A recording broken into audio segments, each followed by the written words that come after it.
বাংলাদেশের কাদিয়ানীদেরকে কাফের ঘোষণা করতে হবে। তারা বাংলাদেশে কোনোভাবেই মুসলিম পরিচয় থাকতে পারবে না। হিন্দু বৌদ্ধরা যখন বাংলাদেশে থাকতেছে তাদের প্রতি কোনো অবিচার করা হয় না, ঠিক তদ্রূপভাবে কাদিয়ানীরও বাংলাদেশে থাকবে, বাট তারা মুসলিম পরিচয় থাকতে পারবে না, তারা থাকবে কাফের পরিচয়। আসসালামু আলাইকুম, আমার নাম ইউনুস আহমদ, আমি যাত্রাবাড়ি বড় মাদ্রাসার একজন শিক্ষার্থী।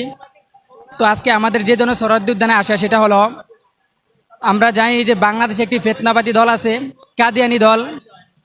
রাসূল সাল্লাল্লাহু আলাইহি সাল্লাম বলেছেন যে আমার পরে যদি কোনো নবী হইতো তাহলে সে হতো ওমর। অতএব রাসূল সাল্লাল্লাহু আলাইহি সাল্লাম এখন নাই, অতএব ওনার পরে আর কোনো নবীই নাই। নবীদের দরজা আল্লাহ তাআলা বন্ধ করে দিয়েছেন। সুতরাং যারা বাংলাদেশে এবং পৃথিবীতে যে কোনো রাষ্ট্রেই নবী দাবি করবে, স্পষ্ট ভাষায় তারা কাফের। এবং আজকে আমাদের যে সম্মেলন হয়েছে, আল্লামা আব্দুল হামিদ সাহেব মদিপুরি বিশ্বহুজুরের আহ্বানে আমরা এখানে এসেছি। এখানে শুধু আমি একা আসি নাই, আমাদের হিন্দুস্তান, পাকিস্তান, ওলামা একরামগণ সারা বিশ্ব থেকে, বিভিন্ন রাষ্ট্র থেকে, আল আজহার বিশ্ববিদ্যালয় থেকে বিভিন্ন স্কলারগণ এখানে এসেছেন। তাদের শুধু একটাই দাবি যে বাংলাদেশের কাদিয়ানীদেরকে কাফের ঘোষণা করতে হবে। তারা বাংলাদেশে কোনোভাবেই মুসলিম পরিচয় থাকতে পারবে না।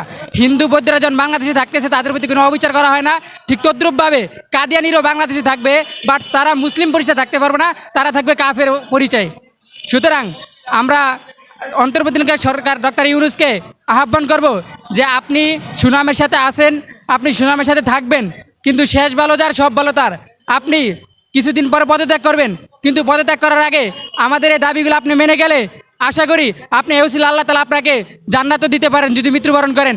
আর আমরা মনে করি যে অন্তর্বর্তীকালীন সরকার আজকের এই সমাবেশ থেকে অবশ্যই সতর্ক হবেন। যেভাবেই হোক আপনি সরকার থেকে পদত্যাগ হওয়ার আগেই এই কাদিয়ানীদেরকে কাফের ঘোষণা করতে হবে। আর যদি আপনি বাংলাদেশে সরকার অবস্থা থাকা অবস্থায় যদি আপনি কাদিয়ানীদেরকে কাফের ঘোষণা না করেন, তাহলে আজকে আমাদের কর্মসূচি ছিল শান্ত সুস্থভাবে।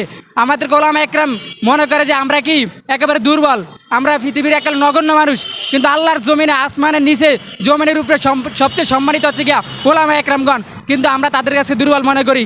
আজকে আমাদেরকে শরৎ উদ্যানে দেখেছেন আমরা শান্ত সুস্থভাবে কি করেছি, আমরা সমাবেশ করেছি। বিএনপি সালাউদ্দিন সাহেবও অবাক হয়েছেন যে এমন একটি শান্ত সুস্থভাবে কীভাবে এরকম একটি কি পরিবেশ হয়। আমাদের বিভিন্ন পরিবেশে তো দেখা যায় কি যে এদিক দিয়ে আমরা ভাষণ দিতেছি, ওই দিক দিয়ে বিরাটি লাগতেছে, কিন্তু আমাদের এই সমস্ত সমাবেশে এই ধরনের কোনো কিছুই নাই। এটার মানেই ইসলাম হচ্ছে শান্তির ধর্ম, আর যারা ইসলামের পথে থাকবে তাদের সর্বকাজকর্মই শান্তিভাবে হবে। অতএব বিএনপির সালাউদ্দিন সাহেব অবাক হয়েছেন, সারা বাংলাদেশ, সারা পৃথিবী আজকে অবাক হয়েছেন, কিন্তু এই অবাক আর দেখবেন না। আমরা আর চাই না শরৎ উদ্যানে আসতে। অনেকে কাদিয়ানীর বিরুদ্ধে সমাবেশ করতে গিয়ে রক্ত দিয়েছেন, ব্রাহ্মণবাড়িয়ায় রক্ত দিয়েছেন, আর যেন কোনো রক্ত দিতে না হয়।